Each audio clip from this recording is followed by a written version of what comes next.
Welcome to Hood Champion Boxing and Sports.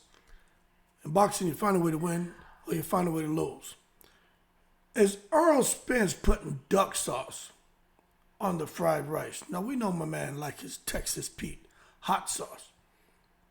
But if you listen to the fans, they'll say he's got rid of the Texas Pete hot sauce and he's picked up the Peking duck sauce.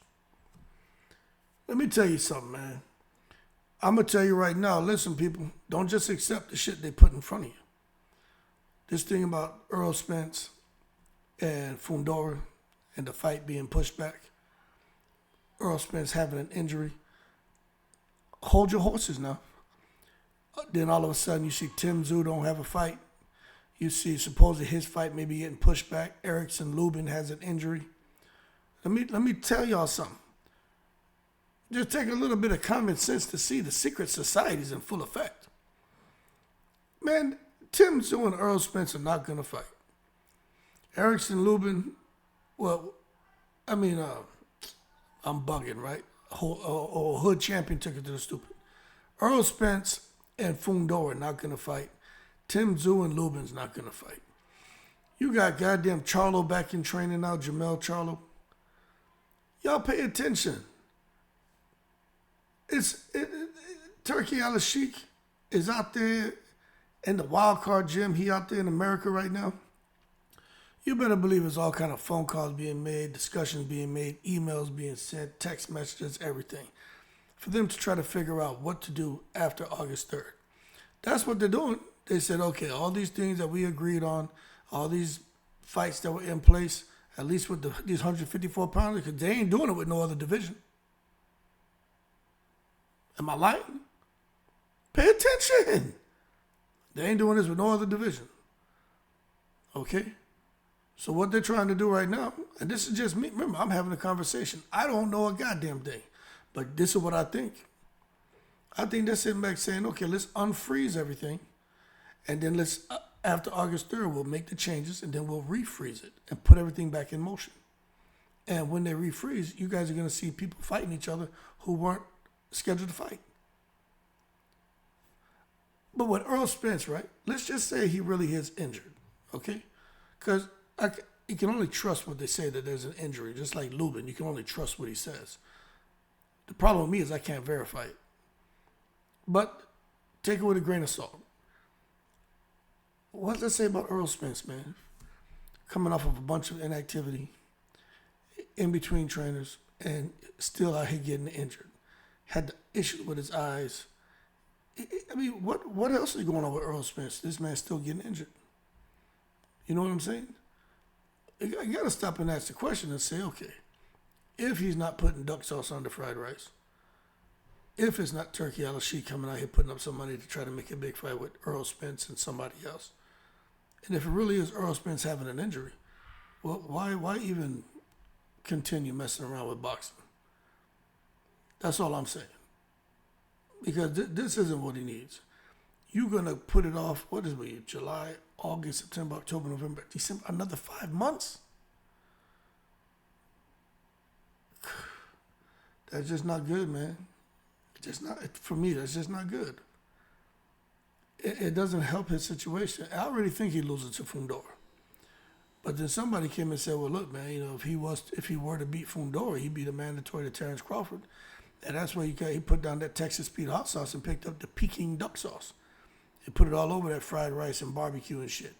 Because he don't want nothing to do with Terrence Crawford. I'm like, you know what? It's hilarious. Maybe there's some truth to it.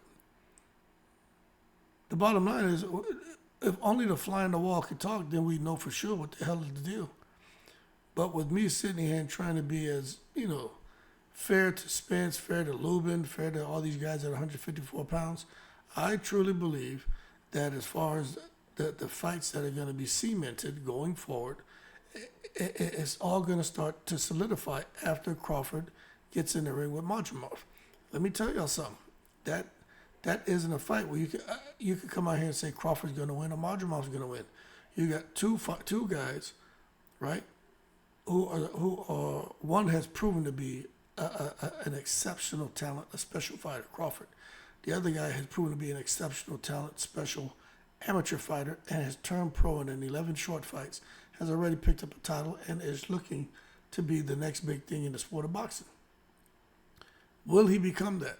This is his opportunity when he fights Crawford. You say, Hood champion, who you betting on? Well, I don't bet. That young people shit. I don't do that. I've never gambled. I don't smoke. I don't drink. I've never done a drug, nothing. So I don't bet. But if you ask me, I would say just when I sat back and was fair to both fighters and broke things down, early rounds, Madrimov. After round 4, Crawford. Simple. Crawford's got all the experience. He's got all the intangibles, that jab. He fights with his eyes. He goes to the phone booth, comes out of southpaw man. Crawford has everything it takes, I think, after the 4th round. But them first 4 rounds, I think Crawford's going to be in trouble. And he's going to have to depend on all that experience, all that IQ, man, to get himself past them 4 rounds. It ain't no secret when people talk about Madrimov in sparring and Crawford in sparring. There's no secret that people say Madrimov is the truth, Crawford is the truth. When you hear fighters talking about these guys, they're not saying that Madrimov is a pushover, Crawford is a pushover. They don't say that. You hear Virgil Ortiz out here, he chirping up and shit, but he's got to do that. De La Hoya and Golden Boy, that crack house is falling apart. They don't have nobody over there. Canelo bounced, Munguia bounced. Ryan Garcia belongs to the mental institution. What they have over there? Zepeda, Virgil Ortiz. Virgil Ortiz is barely hanging on. They don't have nothing. So when Virgil Ortiz comes out and says something, I like him. I think he's truthful. But don't. Him and Robert Garcia talking about how they inspire and beat the shit out of Madrimov. Yeah, come on now. I don't know about that. But what I do know is Earl Spence. I think when you look at Al Heyman and PBC, and you look at how they treated Earl Spence has always been taken care of. And I'm not saying anything was handed to him. Earl Spence is one of the few. He is the only fighter. Earl Spence and Vinny Pazienza are the only 2 fighters you can put in the same mention in the same breath. Vinny Pazienza, off the top of my head, I can't think of anyone else. If you can, leave it in the comments. Vinny Pazienza broke his goddamn neck. Came back to boxing. Won a championship. Earl Spence, horrible what happened to Earl Spence. He come right back. Man, he ain't gonna fight no goddamn Blair Cobb. He came back and went right up there, man. Fuck goddamn Danny Garcia, fuck killers, man. Earl Spence is different. But they've always taken care of Earl Spence. You can't make me believe that when Earl Spence is coming back now after the Terrence Crawford defeat and being out the ring over a year, you can't make me believe that they're going to sit here and try to screw him. No, that ain't it. I think they're going to take care of him. Now, if he chooses to retire, then it is what it is. But if he's going to continue, I have a feeling they're going to be like, well, hold on. Let's take a look at some things. Because the reality is this, people. Fundora is a hard fight. Fundora is a hard fight for Spence. I hear people like, Spence will just tuck his chin and go to the body, and Fundora and he's got nothing but torso. Yo, hold your horses. Quit taking it to the goddamn stupid. You're acting like Fundora is fight after fight, year after year, like he's losing experience. Y'all act like he's becoming dumb. That man's becoming smarter. His IQ is being polished up. He's gaining experience. And I think Sebastian Fundora is a horrible fight for Earl Spence, and maybe somebody else realizes that shit too. Fundora, I think, learned something when he faced Tszyu. One is that the boxing gods were on his side. Because that goddamn, MMA elbow, that John Jones elbow that he planted on Tszyu's head and put that hole in his head and had Tszyu's brain spilling all over the goddamn ring. That was a gift from the boxing gods because his nose had already been blasted off of his face. He was on his way to being knocked out. But he got a gift, and Tszyu fought that fight blind. But what Fundora learned in that fight is he has something called a JAB, not JOB. He got a JAB, something called a jab, the Fundora jab, the 81-inch reach jab. the Paul Williams jab, the Ike Cortez jab, the Larry Holmes jab, the Lennox Lewis jab. He has the jab. Some people like to talk like they got the gift of gab. Fundora has a gift of jab. He don't have to be in here fighting all small and shit like he Pitbull Cruz. Yeah, y'all Mexican and shit. I get it. But look, my man, you 6'7". I think he realized, hold on, holy shit, this Tszyu fight, the reason I won it because I was behind my jab. Yeah, that blood had a lot to do with it too, and Tszyu being blind. But that jab, I stayed behind it. I put all that 8-inch reach advantage all up in his mouth. And if I fight Earl Spence, I'm gonna put them 8 inches all up in his mouth too. And Earl Spence has all that scar tissue and shit. And I think he's just gonna get he's gonna get bludgeoned in there. And I just think the jab alone is gonna just shred Earl Spence's face apart.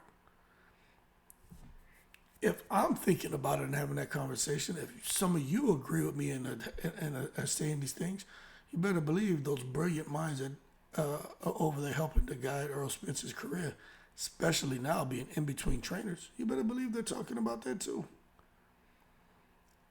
But it's interesting to see that if Earl Spence fights Fundora and he beats Fundora, that he picks up 2 titles, the WBC and WBO, and then he's the mandatory to Crawford. And the fact that, like, hey, he's trying to duck Crawford, that's interesting.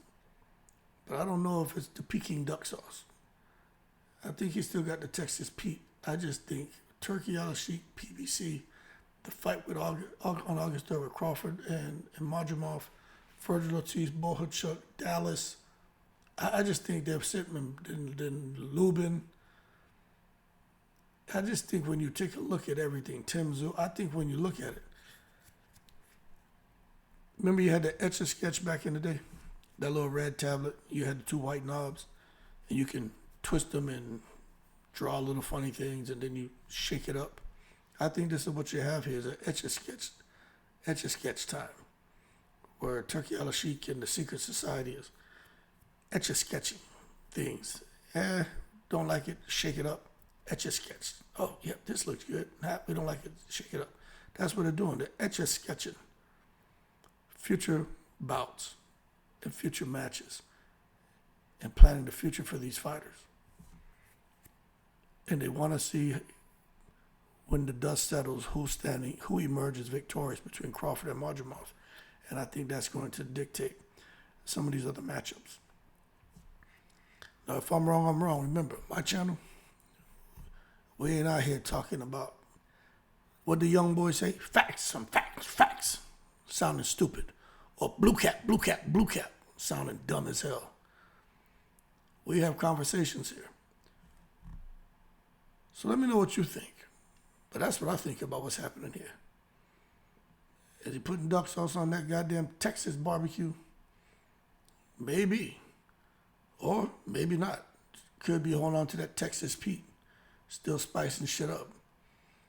But I do find it a little ironic that all of a sudden Crawford and Fundora's off. I mean, Spence and Fundora's off.